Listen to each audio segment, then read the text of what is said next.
आइए इस भाग में हम बात करते हैं समाकलक दर समीकरण या वेग समीकरण की। आप जानते हैं कि तात्कालिक दर अपक्रिया के लिए सांद्रता व समय के मध्य खींचे गए ग्राफ के किसी बिंदु पर स्पर्शरेखा की ढाल से मापा जाता है। और किसी स्पर्शरेखा की ढाल को मापना इतना आसान नहीं होता है। पहले आप ग्राफ खींचें, फिर उसको ग्राफ की ढाल को नापें। इसलिए हम इसके लिए एक आसान तरीका है, समीकरण को हम समाकलित कर लेते हैं और सीधे प्रायोगिक आंकड़ों की सहायता से ही अपक्रिया का वेग प्राप्त कर सकते हैं। तो हम पहले शून्य कोटि की अपक्रिया के लिए इसको निकालेंगे। मान लें R2P शून्य कोटि की अपक्रिया है, तो शून्य कोटि की अपक्रिया में आप जानते हैं कि वेग सांद्रता पर निर्भर नहीं करता है, यानी सांद्रता की R की घात 0 पर निर्भर करता है। और चूँकि किसी पे 0 की घात चढ़ा दो उसका मान 1 होता है, तो -dr/dt बराबर हो जाएगा k। अब इसको समाकलित करने के लिए हम इस वेरिएबल्स को अपन सेपरेट कर देंगे।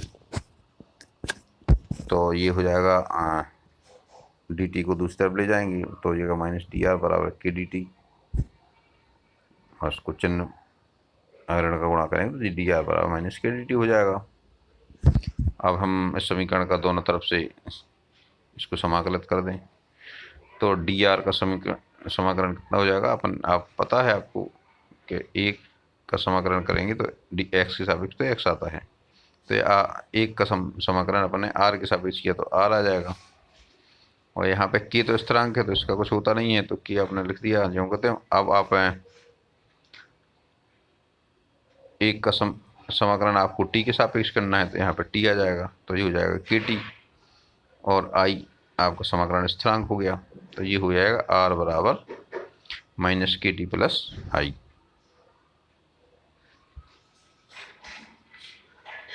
और प्रारंभिक समय यानी t0 पे r का मान r0 रहता है, यानी ये प्रारंभिक सांद्रता है। तो आप यहाँ पे मान रख दीजिए,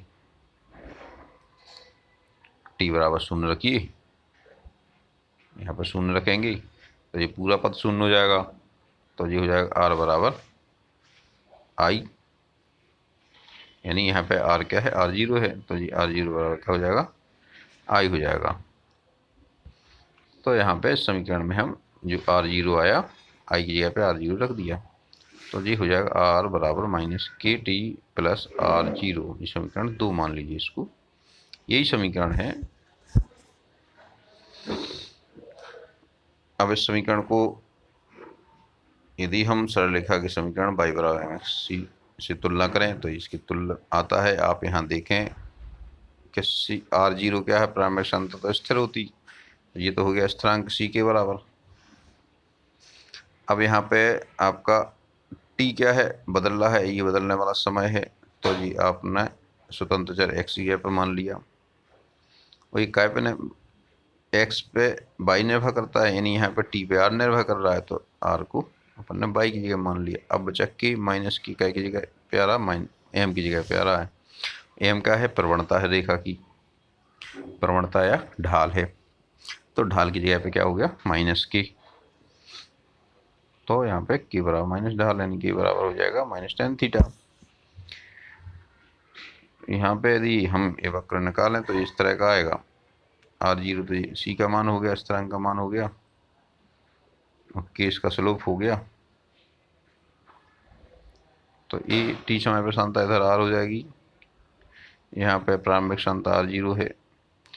आपको पता है tan थीटा बराबर होता है लंब बटे आधार, तो लंब हो गया जी r0 माइनस r, और आधार हो गया जी 0 से t, यानी t हो गया, तो tan थीटा बराबर होगा लंब बटे आधार। और यहाँ पर चूंकि देखिए जो प्रवणता होती है वो क्या होती है, x अक्ष की धन दिशा में ग्राफ द्वारा बनाए गए कोण का टेंजेंट होता है। तो यहाँ पे क्या होगा, tan थीटा, ये थीटा यहाँ पे ये वाला है कोण, ठीक है। यदि आप इस कोण को लें तो ये क्या हो जाएगा, 180 माइनस थीटा। और चूंकि tan 180 माइनस थीटा बराबर होता है माइनस tan थीटा, इसलिए यहाँ पे जो आपका ढाल हुई वो हुई माइनस tan थीटा होगी।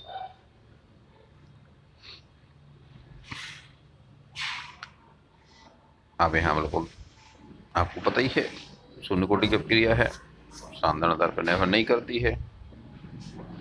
यदि हम दर और सांद्रण के बीच ग्राफ खींचेंगे तो वो ऐसे आएगा, क्योंकि ये दर सांद्रण बदलने से नहीं बदल रही है तो सीधी आएगी। अब आप बात करें हम इसकी अर्धायुकाल की। अर्धायुकाल तो आप जानते ही हैं, वह समय जिसमें अभिकारक की सांद्रता प्रारंभिक सांद्रता की आधी हो जाती है। इसको हम टी हाफ द्वारा प्रदर्शित करते हैं, यानी ये कह सकते हैं अपन टी और सफिक्स में 1/2 लिख देते हैं, तो टी हाफ द्वारा प्रदर्शित करेंगे तो आर टी हाफ बराबर हो जाएगा 1/2 R0, यानी प्रारंभिक सांद्रता की आधी हो जाएगी। इस समीकरण में अपन मान रख देंगे इसको, तो आर की जगह पे R0/2 रख दिया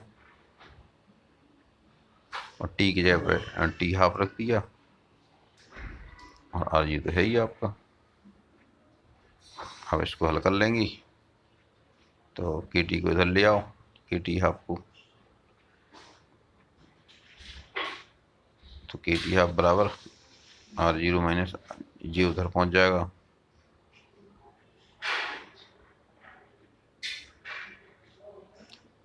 तो ये आपका दाईं तरफ पहुंचेगा तो माइनस हो जाएगा। इसको घटा देंगे, R0 में से R0/2 घटाएंगे तो आपको इसकी वैल्यू हो जाएगी R0/2, तो के टी हाफ बराबर R0/2 हो जाएगा। और के को उस तरफ ले जाओ तो ये हो जाएगा टी हाफ बराबर R0/2 के। तो ये शून्य कोटि की अपक्रिया के लिए अर्धायुकाल आ गया। ये आप यहाँ देख रहे हैं कि प्रारंभिक सांद्रता के समानुपाती है। और अब क्या कि पूर्णता निकालना चाहें तो आप आर बराबर सीधे 0 रख देंगे, यानी अब क्रिया पूरी हो गई, यानी अब कारक समाप्त हो गया। तो यहाँ पर 0 रखेंगे तो ये माइनस के टी प्लस R0 बराबर 0 हो जाएगा, तो R0 बराबर के टी हो जाएगा, तो टी बराबर R0/के संपूर्ण क्रिया का समय निकल आएगा। अब हम एक और बात कर लेंगे, प्रथम कोटि की क्रिया के लिए और समाकलित दर समीकरण निकाल लेंगे। तो आपको पता ही है प्रथम कोटि की क्रिया में वेग सांद्रता की 1 घात के समानुपाती होता है, तो यहाँ पे वेग बराबर हो जाएगा k/r, तो माइनस dr/dt बराबर kr, तो dr/dt बराबर माइनस kr, और अब जब dr/dt बराबर माइनस kr हो गया, अब हम इसको समाकलन करने के लिए वेरिएबल को सेपरेट करेंगे, तो r को इधर ले आएंगे तो ये हो जाएगा dr/r, और t को इस तरफ ले जाएंगे, ये गुणा में हो जाएगा माइनस k/dt। अब दोनों तरफ इसको समाकलित कर देंगे, तो आपको ये पता ही है कि 1/x का जो समाकलन होता है वो कितना होता है log x, वो भी e के बेस पे, नेचुरल लॉगरिथम के बेस पे रहता है। तो आपका यहाँ हो जाएगा dr/r का समाकलन हो जाएगा log r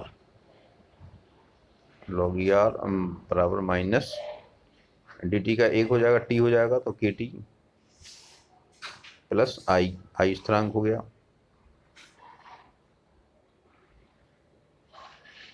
अब चूंकि प्रारंभ में सांद्रता R0 है, हम t बराबर 0 पर रखेंगे इसको, तो यहाँ का ये पद जो है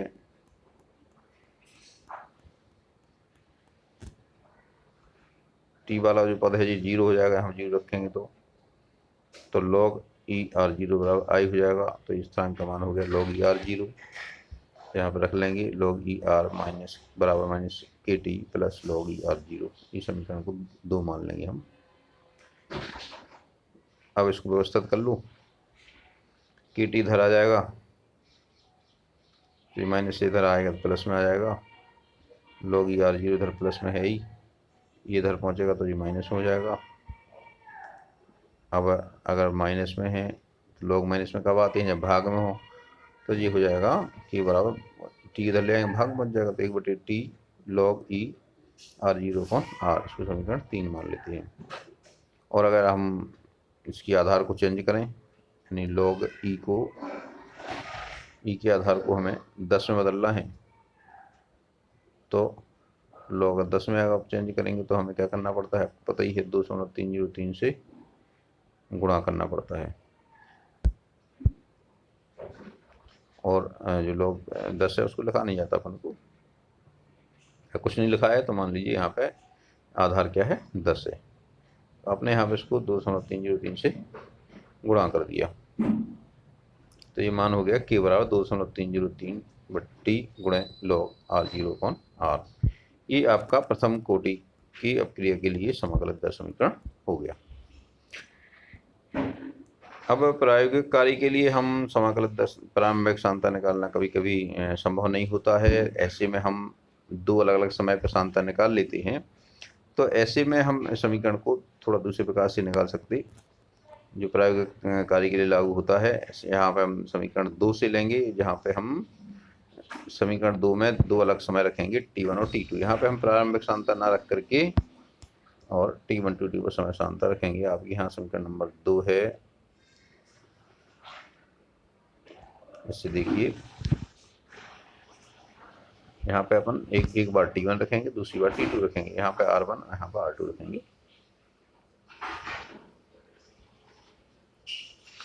तो यहाँ पे देखिए, यहाँ पे रखा है अपन ने अलग अलग सांता पे। पहले t1 टाइम पे देखें, सांता होगी r1, तो log r1 बराबर माइनस के t1 प्लस log r0। दूसरी t2 समय पे लिए अपन ने, तो ये सांता होगी r2, तो log r2 बराबर माइनस के t2 प्लस log r0। अब हम समीकरण 4 में से 5 को घटा देंगे, तो ये हो जाएगा log r1 minus log r2 बराबर, यहाँ पे देखिए माइनस का है के t1 और जी माइनस माइनस हो जाएगा प्लस का, तो ये प्लस का के t2 माइनस के t1, और log r0 से r0 कैंसिल हो जाएंगे। यहाँ पे चूंकि माइनस है तो आपको पता है भाग वाला log माइनस में होता है, तो अपन r1 बटे r2 हो जाएगा जी, और ये के t2 माइनस t1 हो जाएगा। अब हम इसको व्यवस्थित कर लेंगे, तो t2 माइनस t1 भाग में पहुँच जाएगा और log r1/r2 हो जाएगा। इस समीकरण को 6 मान लिया। इस समीकरण की सहायता से हम अभिकारक जो अपक्रिया का वेग स्थिरांक है उसको ज्ञात कर सकते हैं, यदि हमें दो अलग अलग समय पे सांताएं दी हों। तो आप किसी भी क्षण दो अलग अलग टाइम पे सांता निकाल लेंगे तो अभिक्रिया का वेग इस समीकरण से निकल आएगा।